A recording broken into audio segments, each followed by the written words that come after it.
Saya cuman karena tidak enak kalau saya mau menceritakan keadaan saya pribadi ya. Kalau pengalaman saya pribadi terlalu banyak bukti-bukti nyata subhanallah yang saya hadapin pribadi. Pada saat lagi terdesak dari sisi ekonomi, godaan luar biasa. Ada pinjaman yang berbunga, ada yang begini, ada yang begitu. Tetap saya tolak, saya komitmen. Sampai pada titik terakhir, titik klimaksnya saya pertahankan. Allah berikan jalan keluar yang tidak masuk di akal ikhwah. Betul-betul tidak masuk di benak saya. Saya ceritakan salah satunya. Pada saat saya ada masalah kemarin di Kalibata. Ini untuk diambil ibrah saja. Restoran saya buka 2 tahun 8 bulan. Kemudian saya pertemukan antara omset sama bayar sewa dan ya, service charge-nya. Karena di mall ada service charge maka tidak cukup, tidak berimbang. Saya merasa selama hampir 3 tahun tidak mendapatkan keuntungan. Lalu saya berpikir untuk menutup restoran itu. Dan pada saat itu subhanallah saya berpikir restoran ini sudah saya tutup aja deh. Saya jual aja. Mungkin dengan kesibukan dakwah, beberapa ikhwah juga yang saya amanahkan di situ sudah ada yang satu yang sudah niat mau kuliah, udah nggak bisa lagi lanjut. Saya bilang oke lah baik. Selama 3 bulan vakum, nggak bisa bergerak sama sekali. Pada saat itu subhanallah 1 rupiah pun ikhwah saya nggak punya duit. Allah jadi saksi saya bingung waktu itu bagaimana caranya untuk mencari jalan keluar nih. Jual restoran pun akan dilelang dalam kondisi murah. Restoran itu sudah besar asetnya.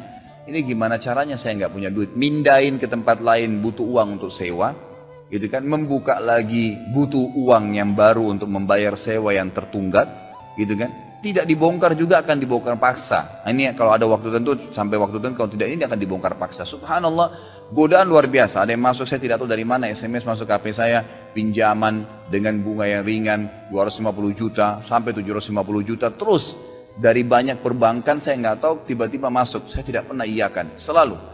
Gitu kan, saya cuma berusaha ikhtiar berdoa sama Allah, tawarin kepada orang kalau ada yang mau punya saham sama saya. Subhanallah, pas titik klimaks 3 bulan kemarin, 3 bulan tutup ya sementara, dan saya sudah berpikir mau jual pun sempat saya tawarkan belum ada yang beli. Saya tiap hari saja berdoa. Di masjid ini saya kedatangan seseorang, jemaah pengajian saya, bukan jemaah pengajian sebenarnya, dia rutin mengikuti ceramah kita ya yang diupload di YouTube dan tinggal di Paris. Orang Indonesia, orang kita tapi tinggal di sana. Datang selama ini dia selalu kalau saya punya program gali sumur diikut. Ada program kemarin badal haji ditipin uangnya. Selalu program sosial diikutin sama dia. Subhanallah pada saat lagi dia bilang sama saya SMS, Ustadz saya mau ke Jakarta, saya ingin hadir pengajian Ustadz langsung. Saya bilang baiklah kalau gitu silahkan fadlan. Selesai pengajian kita waktu itu selesai jam 9 malam kurang lebih seperti jam-jam seperti ini.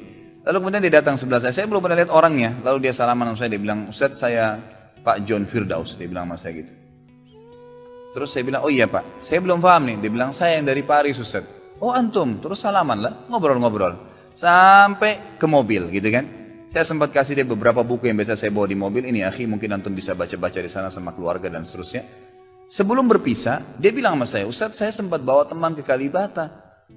Kok saya mau ajak makan tutup tempatnya Ustaz? Oh iya ceritanya ada tunggakan pembayaran yang belum saya bayar dari sewanya karena tidak cukup antara omset penjualan dengan ini. Oh gitu Ustaz ya, kira-kira butuh berapa biaya? Saya bilang mungkin saya butuh sekitar 250 juta untuk memutar kembali restoran ini. Karena butuh ada tunggakan 168 dan saya harus dengan biaya operasional sekitar 250 juta. Rencananya memang saya mau buka saham kalau memang ada yang mau masuk. Dia bilang sama saya tiba-tiba ini cuma mau berpisah di sini di depan masjid ini, dia bilang sama saya, Ustadz kalau Ustadz bilang saya baru saja kemarin masukin anggaran dana saya 400 juta di satu perusahaan. Kalau saya tahu saya akan ikut sama Ustadz. Ya sudahlah akhi, qadarullah nggak apa-apa gitu kan. Tapi kalau emang Ustadz mau saya coba pikirkan nanti saya pertimbangkan kira-kira berapa. Saya bilang saya akan buka saham 250 juta itu 10% dari omset antum akan ambil. Karena aset restoran sekarang 2,5 M. Baiklah dia bilang sama saya gitu. Saya pulang ke Paris ini hari Senin saya berangkat. Saya bicara sama istri, saya langsung kasih berita ke Ustadz lalu saya kasih. Baiklah saya bilang kalau begitu. Dia pulang subhanallah, saya pikir ya sudahlah. Ini mungkin dia mau pertimbangkan lagi. Malamnya, pada malam itu juga, dia tiba-tiba SMS ke saya, dia bilang Ustadz setelah saya musyawarah sama istri, saya akan transfer ke Ustadz dengan jumlah 250 itu. Supaya bisa bergulir dan saya siap mengambil 10%-nya. Gitu kan, saya syukur kepada Allah, alhamdulillah ada jalan keluar gitu. Subhanallah saya ke Kalibata, saya bicara besoknya sama GM-nya. Saya ngobrol, ini gimana jalan keluar, saya sudah ada duitnya sekarang dan mau diputar. Oh udah gak bisa Pak Khalid. Ini kan sudah 3 bulan vakum. Udah gak bisa, harus dibongkar, udah tutup, nggak bisa lagi. Kalau Pak Halid mau pindah tempat lain silakan, atau mau buka sini kembali harus ganti nama. Baiklah, saya coba kembali kepada Allah SWT lagi berdoa, ya Allah berikan petunjuk, ada apa sebenarnya ini, bagaimana jalan keluarnya. Hati saya subhanallah cenderung untuk keluar, gitu kan. Udahlah mungkin saatnya untuk keluar dari situ, karena memang selama ini ada teman-teman saya berikan masukan juga yang sering datang, akhi di sini parkiran susah, akhi di sini kadang-kadang tidak ditahu dan seterusnya, lebih baik kalau ente keluar. Saya tiba-tiba berpikir mungkin saya keluar deh, saya iseng aja di condet saya muter-muter, coba deh saya cari ruko, mungkin ada dengan 250 juta daripada saya bayar ke Kalibata, mendingan saya sewa ruko, mungkin bisa sewa 2 tahun, ya, mungkin 75 juta, 100 juta per tahun, saya bisa dapat 2 tahun, lalu saya coba gulirkan lagi. Dengan izin Allah, di depan rumah, di Jalan Raya Condet itu dekat rumah orang tua saya, ada satu ruko, 2 ruko disambung, 3 tingkat, dan ruko itu bekas travel haji umroh, gitu kan. Pas dipasang spanduknya disewa, dikontrakin, gitu kan. Saya langsung tanya, saya telepon, setelah saya tinjau beberapa lokasi, kemudian saya tanya telepon. Dia bilang boleh, silakan Bapak lihat. Saya lihat ke dalam, cocok, alhamdulillah 3 lantai itu. Kemudian saya tanya sewanya, ternyata dananya juga mencukupin, gitu kan, dananya mencukupin. Lalu kemudian saya mulailah ya proses, saya bayar sewanya, kemudian saya juga proses pemindahan, dan insya Allah dalam waktu dekat akan dibuka. Tapi saya melihat dari pelajaran sini, ikhwah, bahwasanya jalan keluar dari Allah itu ribuan, jutaan jalan keluarnya. Sabarin aja, nikmatin prosesnya. Setiap penawaran haram, tolak, jangan pernah mau. Dengan izin Allah akan ada jalan keluar. Tidak ada. Kata Nabi SAW, "Man taraka syai'an lillah abdalahu khairan min." Gitu kan? Jadi tidak ada sama sekali. Subhanallah, pada saat itu saya harus bayar sewa 225 juta. Uang sisa 250 juta pada saat itu. Terus kemudian saya sempat telepon ke akh itu lagi, ya, Pak John, semoga Allah jaga beliau. Saya sempat telepon, kemudian saya katakan, akhi, kemarin antum bilang antum sempat masukin dana 450 di 400 di Jakarta itu. Bagaimana kalau antum tarik uang itu, kalau masih bisa, kita gabungin aja. Saham kan per 250 juta itu ada 10%.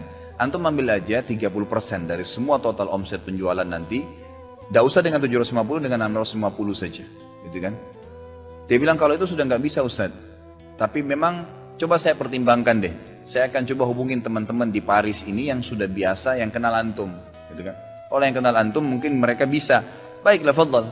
Subhanallah, besok dia SMS lagi ke saya. Ustaz, saya sudah musyawarah dengan istri, ternyata saya punya dana cukup 650, kami yang pegang semua saham itu. Ditransfer uang semua ke saya. Yang tadinya saya dari 1 rupiah tidak pegang duit, masuk uang 650 juta, ikhwah, tidak masuk di akal, gitu. Sesuatu yang tidak masuk. Orang ini saya nggak kenal, nggak pernah ketemu, sekali ketemu di sini, dan sekarang sudah kembali ke Paris. Setiap kali saya bilang akadnya saya akan kirim, baru tadi saya kirim akadnya.